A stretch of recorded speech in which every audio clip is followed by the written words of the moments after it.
Next here tonight, the license to drive. For most of us, it's the most important piece of plastic you have in your wallet. But for thousands of drivers in Pinellas County, they're driving with one that's suspended, and not for the reasons you may think. ABC Action News reporter Sarah Hollenbeck tonight with what is really driving the rise in revoked driver's licenses and who's really paying the price. When many of us hear that someone's license has been suspended or revoked, we assume and often think to ourselves, those folks must have done something dangerous. Like getting a DUI or driving recklessly.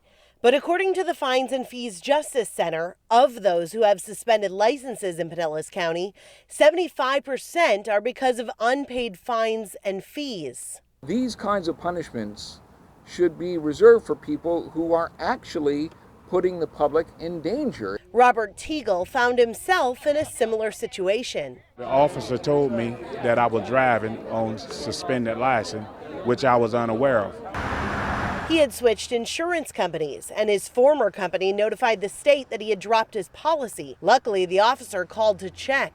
If he wouldn't have checked and I got arrested, it would have been really devastating because, number one, I'm arrested for something I'm trying to explain that I was unaware of.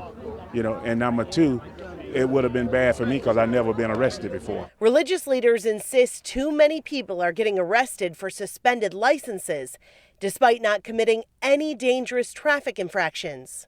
They would like to see Pinellas County add a diversion program for those cases, keeping it off a person's record. So we're here today to ask that the county include minor misdemeanor driver's infractions in the county's APAD program. Because it's ruining people's lives. We reached out to the Pinellas County Sheriff, and he tells us he's met with FAST members and that, and quote, what they're asking for is complicated, and we have not been able to reach an agreement on how to implement what they're asking for. Members of FAST plan to have a meeting on September 21st. They've invited several local law enforcement leaders and hope together they can come up with some solutions. In Pinellas County, Sarah Hollenbeck, ABC Action News.